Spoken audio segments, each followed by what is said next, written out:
The mystery behind this 1923 family photograph remained unsolved for many generations until now. The afternoon sunlight filtered through the tall windows of the Chicago Historical Society's archive room, casting long shadows across the polished wooden tables. Dr. Michelle Torres carefully lifted the old photograph from its protective sleeve, her gloved hands shaking slightly as she examined the sepia-toned image that had fascinated her for weeks. 5 people stood in a formal pose against the backdrop of what seemed to be a modest home on the south side of Chicago. The year was 1923, written neatly on the back in faded ink. A dignified older couple stood at the center, the father in a pressed suit and the mother in a high-necked dress decorated with careful embroidery. Standing beside them were 3 grown children, 2 sons and a daughter, all wearing their Sunday best clothes. At first glance, they looked like a typical African-American family from the 1920s, successful enough to afford professional photography. But something in the photograph had confused Michelle ever since she first discovered it in her grandmother's attic 3 months earlier.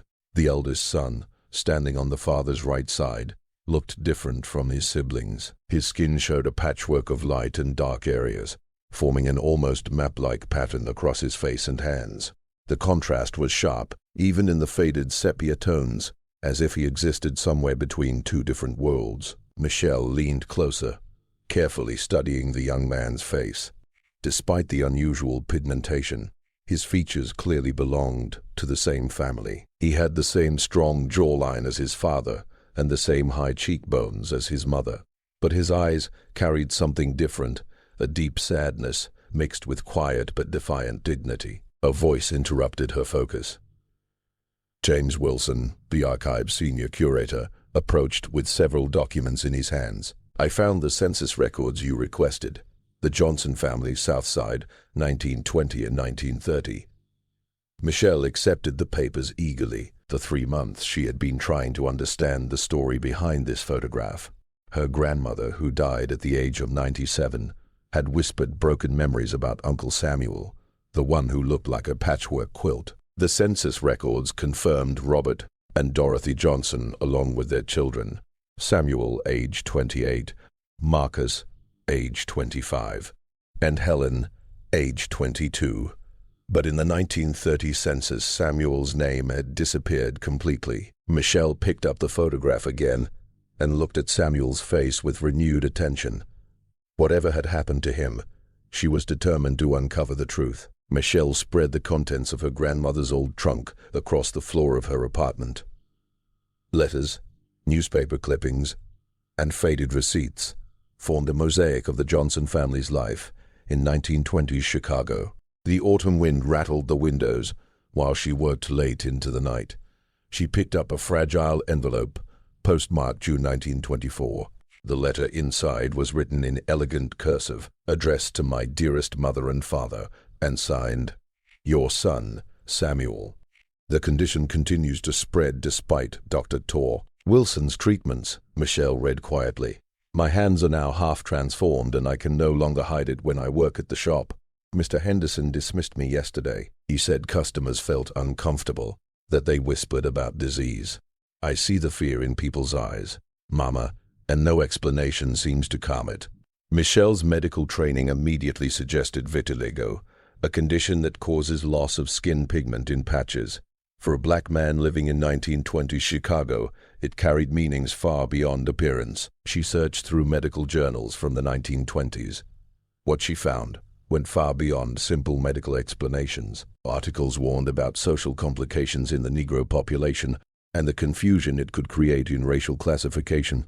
A research paper from 1922 made her stop. Patient S.J., male, 26 years old. Progressive vitiligo affecting approximately 40% of visible skin. Patient reports loss of employment, social isolation, and threats from both white and colored communities. The initials, the age, the timeline. It had to be Samuel. Her phone suddenly rang. It was Dr. Raymond Foster, a dermatologist colleague. "Michelle, I found Samuel Johnson in Cook County Hospital, files from 1921 to 1929. The physician's notes are heartbreaking. Starting in 1925, There are records about social interventions and recommendations that the patient consider relocation to avoid racial complications. Michelle quickly downloaded the scanned documents. One entry from 1926 stood out strongly. Patient expresses fear of violence from white citizens who may think he is attempting to pass, and equal fear of rejection from his own community. Patient became visibly distressed, stating he cannot live as a ghost. Samuel had not just been dealing with a medical condition.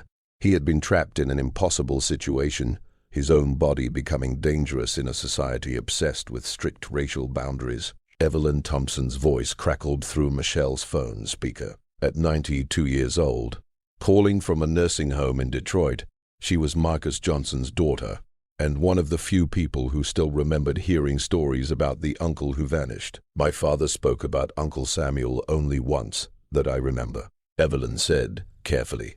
I was maybe 14, and I had found an old photograph in the attic. When I asked Papa who the man with the spotted skin was, he looked like I had opened an old wound. He told me to put it away and never talk about it again. Michelle sat in her office recording every word. Outside, the November rain matched the rhythm of her racing heart. Did he ever tell you what happened to Samuel? There was a long silence. Years later, when Papa was dying in 1982, he told me something. The morphine loosened his tongue about things he had kept locked inside for decades. He said Samuel was the smartest of all of them. He wanted to become a lawyer and fight for civil rights, but the vitiligo took all of that away. How? Michelle asked softly. Papa said that, in those days, being black meant knowing your place and understanding where you belonged. The South Side was their world, but Samuel's skin kept changing. By 1925, he looked half white and half black, and that frightened everyone. Michelle leaned forward. Why would that frighten them? Child, you have to understand what life was like then. If white people saw Samuel and thought he was white, and later discovered he lived in a black neighborhood, there could be violence, real violence. And if black people believed he was trying to pass as white, that was considered a betrayal. Samuel was trapped. The heavy truth settled over Michelle. Samuel's own body had made him dangerous to everyone he loved. Papa said the last time he saw Samuel was Christmas of 1928. The family gathered together, trying to act like everything was normal. But Samuel sat quietly in the corner and hardly spoke. 2 weeks later he was gone. Just a note saying he couldn't stay, that his presence put everyone in danger. Michelle studied the photograph again with new understanding.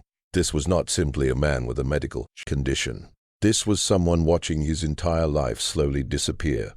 Mrs. Thompson, do you know where he went? Papa mentioned Detroit once, but he never knew for certain. They never heard from him again. The Greyhound bus rumbled through the darkness as Michelle traveled toward Detroit. She had spent 2 weeks following every possible lead. A death certificate in Wayne County had finally caught her attention. Samuel Robert Johnson, Negro male, age 64, died March 15, 1959. The dates matched perfectly. If this was the same Samuel, he had lived another 31 years after disappearing, dying alone in a city where no one knew his story. Patricia Coleman, archivist at the Detroit Historical Museum, waited in the research library. After you called, I started searching through Ford Motor Company employment records, she said. I found this. She handed Michelle a personnel file. Samuel R. Johnson, hired January 1929 as a janitor at the River Rouge plant. The identification photograph showed an older Samuel, his face thinner and worn. The vitiligo had spread much further, but his eyes still held the same mixture of sadness and dignity. He worked there for 30 years, Patricia said quietly. Consistent attendance, no disciplinary problems. But there is something else. She opened another folder filled with incident reports. In 1934, Samuel was attacked by 3 white workers who accused him of trying to pass as white. He was hospitalized for a week with broken ribs and a concussion. When Ford investigated, several black workers defended him and explained about his vitiligo. The white workers were fired, but Samuel requested a transfer to the night shift. Michelle felt tears forming in her eyes. Even in a new city, Samuel could not escape the violence his condition created. Did he have any friends or family here? Patricia slowly shook her head. That's the tragic part. I searched church records, social clubs, neighborhood directories. Samuel appears nowhere except employment records and his death certificate. He lived like a ghost for 3 decades. There must be something else, Michelle said. Patricia hesitated and then pulled out one final document, a letter found in his boarding house after he died.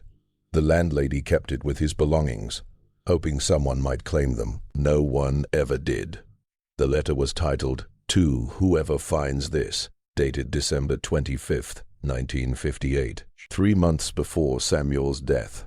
Michelle sat alone in the museum's reading room with the letter spread in front of her. Patricia had left quietly, understanding how important this moment was.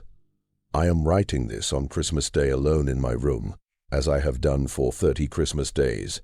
Samuel had written, I am 64 years old, and I have lived more than half my life as a stranger to myself and to the world. I write this so that someday someone may understand what it means to exist between categories that society insists must remain absolute.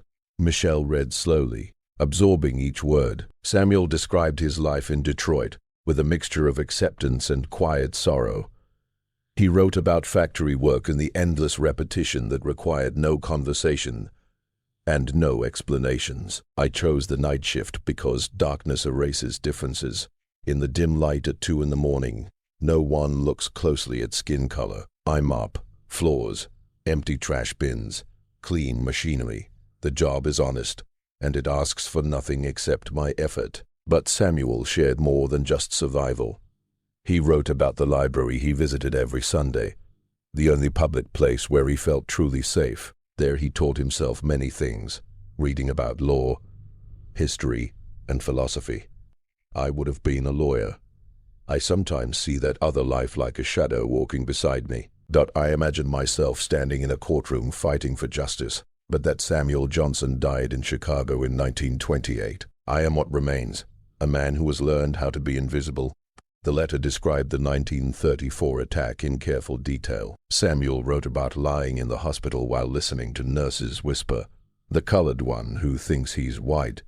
They said they could not understand that I had never tried to pass, that I had never wanted to be anything other than what I was born to be. Samuel wrote, "My skin changed without my permission. I am still a Negro man. I am still my father's son, but nobody sees that." He described his careful and lonely life, a small church where he sat quietly in the back, a boarding house run by a widow who asked only for rent. The same streets, the same shops, existing quietly in the margins. I have not spoken to my family since 1928. I wonder if they are still alive. If Marcus married, if Helen had children. I wonder if my mother ever forgave me for leaving. Samuel's letter continued, showing a life more complicated than Michelle had imagined. Even though he was isolated, he had not been completely cut off from the world. In 1935, I met a man named Jacob at the library. Samuel wrote, he was a Jewish immigrant, a tailor, who had escaped from Germany. He also understood what it meant to be marked as different. We formed an unusual friendship built on silence and quiet understanding. We would sit together reading, speaking very little. It was enough. Michelle discovered Patricia had located records of Jacob Stein, a tailor who ran a shop on Detroit's East Side, from 1933 until 1956. The shop's ledgers showed regular entries for S. Johnson, suggesting Samuel had been a loyal customer. Jacob taught me how to sew. Samuel's letter continued. He said, every man should know how to repair what is broken. He meant clothing, but I understood the deeper meaning behind his words.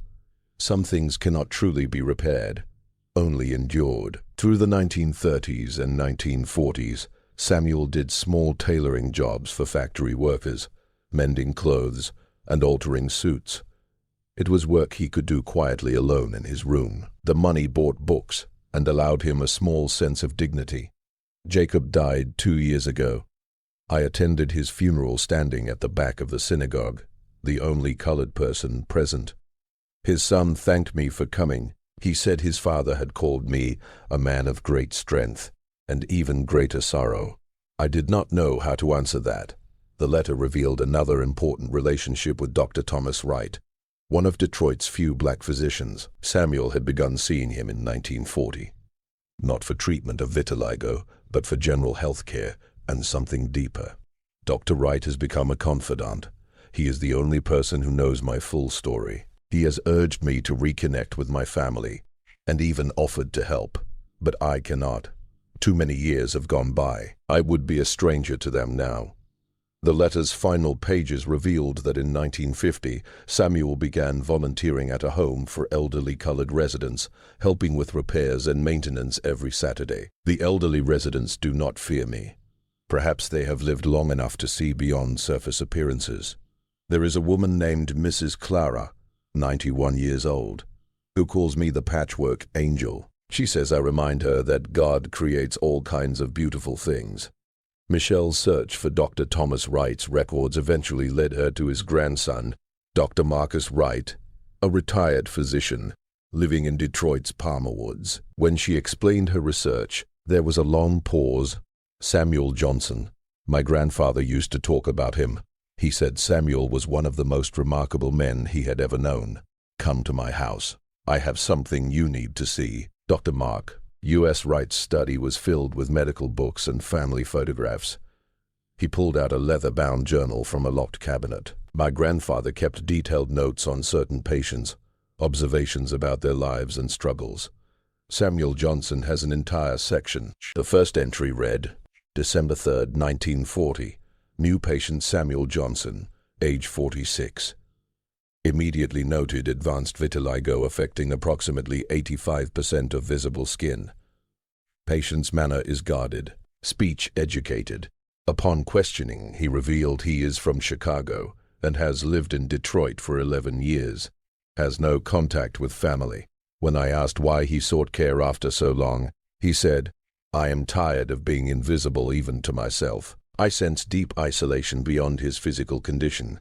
The entries recorded not only Samuel's health, but also his emotional state, his fears, and rare moments of hope. Dr. Wright had become Samuel's advocate, counselor, and perhaps his only true friend.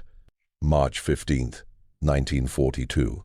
Samuel spoke today about his brother Marcus, wondered if he married and has children. I encouraged him to write a letter. He refused, saying he died to his family in 1928. And it would be cruel to bring back that grief.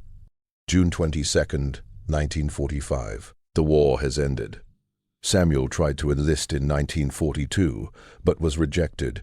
The recruiter could not determine his racial classification for segregated units. He said it was final proof that he belongs nowhere. Michelle read through years of entries, watching Samuel grow older through Dr. Wright's observations. There were notes about physical illnesses, but also reflections about his mind and spirit.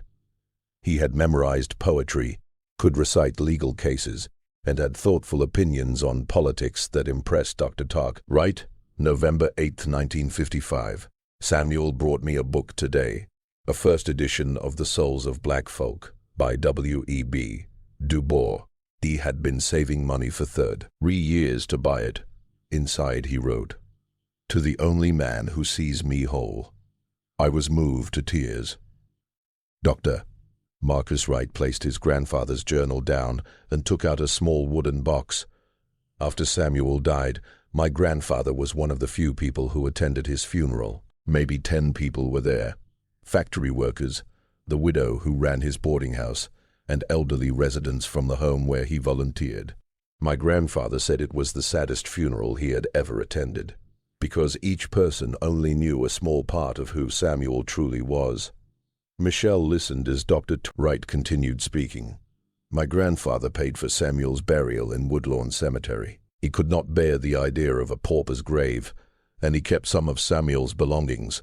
He opened the box, revealing wire-rimmed reading glasses, letters tied with string, a warm copy of poetry by Langston Hughes, and a photograph. Michelle gasped. It was the same 1923 family photograph but this copy looked more worn, the edges frayed from being handled many times.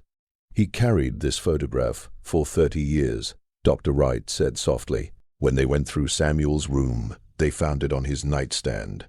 He had been looking at it when he died. When he died. When he died. When he died. When he died." On the back, written in faded pencil, were the words Papa Robert, Mama Dorothy, Samuel, Marcus, Helen, Chicago, 1923. The last time we were all together. Dr. Wright handed her the letters. "These are letters Samuel wrote but never sent, all addressed to his family in Chicago. My grandfather found them in a drawer, decades of unsent letters. He had no way of finding Samuel's family, and Samuel made him promise never to contact them. So he kept them, hoping that someday someone might come searching. The letters were dated at differ and times: 1929, 1930, 3, 1940, 1947, 1955. Each one began with the same words, Dear Mama and Papa, or Dear Marca and Helen. One letter from 1933 read, Dear Mama, I wonder if you still bake those butter cookies every Christmas. I can smell them in my memory. I work at the Ford plant now. It is honest work. I think about you every single day. I hope someday you can forgive me for leaving. Another letter from 1947 read, Dear Marcus, I wonder if you have children now. I imagine you are a good father, patient and strong like Papa. I would have liked to be an uncle, but that life was not meant for me. Michelle returned to Chicago carrying copies of Dr. Wright's journal, Samuel's unsent letters, and the photograph that had stayed with him through 3 decades of exile. She felt the heavy responsibility to tell Samuel's story truthfully and to honor his memory. Her first call was to Evelyn Thompson. Mrs. Thompson, I found him. I found Uncle Samuel. There was silence on the phone, then a sharp breath, but I found his story. I found letters he wrote to your father, to his parents, to his sister. He never forgot you. He never stopped being part of the family. Michelle spent the next hour telling Evelyn everything she had learned. When she finished, the elderly woman was crying. My father died never knowing what happened to his brother. He carried that sadness his whole life. I wish I could tell him that Samuel was okay, that he survived, that he never stopped loving us. I think your father knew, Michelle said gently. Somewhere deep inside, he always knew. Over the following weeks, Michelle slowly pieced together the full picture of Samuel's life. She contacted the nursing home where he had volunteered and found records showing 8 years of faithful service. She located employment records confirming his 30-year career at the Ford factory. She found old library cards, proof of a curious mind that never stopped learning. Most importantly, she found Samuel's grave. Dr. Wright had paid for a proper burial.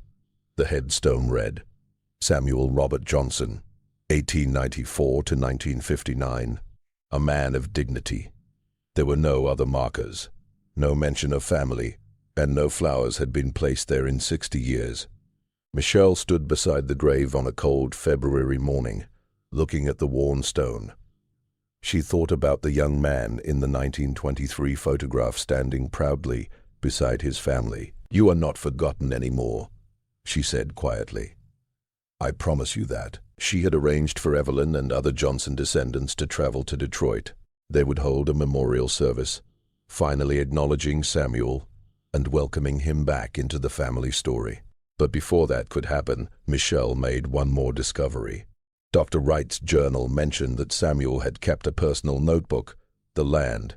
The lady had once given it to Dr. Wright, but it was not inside the box. Michelle quickly called Dr. Marcus Wright. The notebook. Do you know what happened to it? There was a quiet pause on the line. Then he replied calmly, My grandfather left clear instructions. If anyone ever came searching for Samuel's story, we were supposed to give them the notebook. You should come back to Detroit. The notebook was small and leather-bound, clearly made to fit easily inside a pocket.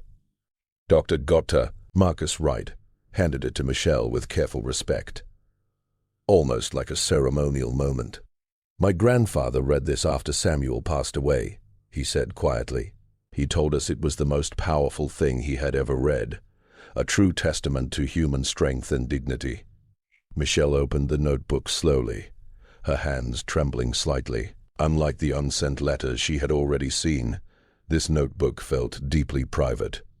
These were Samuel's most personal thoughts. The first entry was dated January 15th, 1929. I am in a new city, and already I feel tired from the illusion of beginning again. I am not new. I am not starting a new life. I am simply continuing to exist in another place, carrying the same weight inside me. But perhaps here I can discover some level of peace.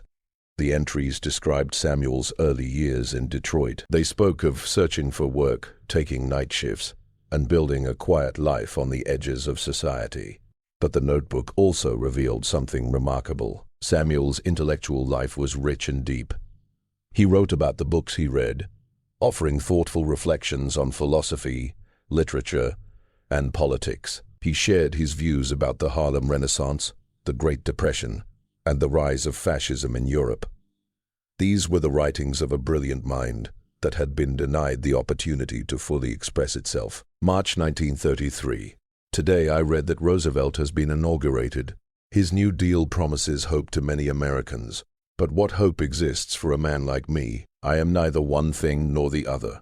I cannot benefit from programs meant for Negro citizens because I do not look the part. I cannot receive the privileges of white men because I am not truly white. I exist somewhere in between, and in America, there is no space for the in-between. As Michelle read through the pages covering many decades, she seemed to watch Samuel grow older. She saw his early hopes slowly change into acceptance, and that acceptance eventually become a quiet philosophical understanding of his place in the world. June 1950. I began volunteering today at the Home for Elderly People. Mrs. Clara called me an angel. I am certainly no angel, but maybe I can still be useful. Perhaps this is my purpose, to serve those who, like me, have been pushed toward the margins of society. NG entries were written during Samuel's final year. His handwriting had grown shakier, and his thoughts had become more reflective. October 1958. I am 64 years old now, and I have lived 2 different lives. The first life ended when I was 34. The second life has felt like a half-life, but I do not regret my decision. I made the choice that protected my family. Sometimes love looks like absence. The final entry was dated March 10th, 1959. I feel very tired now. The doctors tell me my lungs are failing. I am not afraid of death. I only feel sorrow that I will die as I have lived, alone. But maybe in death I can finally return to my family. Maybe in whatever place exists beyond this world. There are no categories of skin color, no exile for bodies that refuse to fit into society's narrow definitions. Michelle slowly closed the notebook, overwhelmed by emotion. She sat quietly in Dr. Wright's study for several long moments before speaking. "Thank you," she finally said softly. "Thank you for protecting his story all these years." 3 days later, Michelle stood in Woodlawn Cemetery, surrounded by 20 members of the Johnson family. Evelyn Thompson was there, in a wheelchair, her eyes still sharp and bright. The descendants of Marcus and Helen had traveled from different parts of the country to attend. Michelle had arranged for a new headstone to be placed at the grave. Samuel Robert Johnson, 1894-1959, beloved son, brother, uncle, scholar, worker, servant. His absence was not abandonment. His silence was not indifference. His silence was not indifference. His exile was the sacrifice of love. Michelle read aloud from Samuel's notebook, sharing his words with a family that had always remained his, even in his absence. She told them about the unsent letters he had written, about his work at Ford, his volunteer service helping the elderly, and his long friendship with Dr. Wright. When she finished speaking, Alan stepped forward. "Uncle Samuel, we never forgot you," he said quietly. "My father spoke your name until the day he died. Your mother mourned you every single day. You were never released from this family. And today we finally welcome you home." The family placed dozens of bouquets on the grave, slowly turning the simple plot into a garden of remembrance. They sang hymns that Samuel would have recognized from his childhood. Michelle later donated Samuel's notebook, letters, and the family photograph to the Duval Museum of African American History. She worked closely with curators to create an exhibition about his life. 6 months later, the exhibition opened under the title Between Worlds: The Life of Samuel Johnson. The large 1923 family photograph was displayed prominently at the center of the gallery. Samuel's life story was told mostly through his own words. On the opening night, Michelle stood in front of the photograph with the descendants of all 3 Johnson siblings. The mystery had finally been solved. The tea, he answered, did not bring satisfaction. Instead, it brought deep sadness for a life spent in unnecessary exile, and great admiration for the man who endured it with quiet strength. Yet there was also restoration. Samuel Johnson was no longer a whispered secret, or a name erased from history. He was fully recognized at last. His story had been told, and his dignity had been returned. He would have been proud, Evelyn said softly as she looked at the photograph of her uncle as a young man. Not proud of the suffering, but proud that his life is remembered, that he is finally known, that he is still loved across time. She thought about all the other Samuel Johnsons whose stories had disappeared from history, people who had lived, struggled, and sacrificed, but were never recorded. In that quiet moment, she made a silent promise to keep searching and to keep telling these forgotten stories. The photograph of 5 people standing in front of a modest Chicago home in 1923 would never again be just a mystery. It was the portrait of a family whose love survived cruel boundaries and harsh prejudice. And standing at the center of that photograph was Samuel, marked by vitiligo, forced into exile by society's cruelty, but never truly forgotten by those who loved him.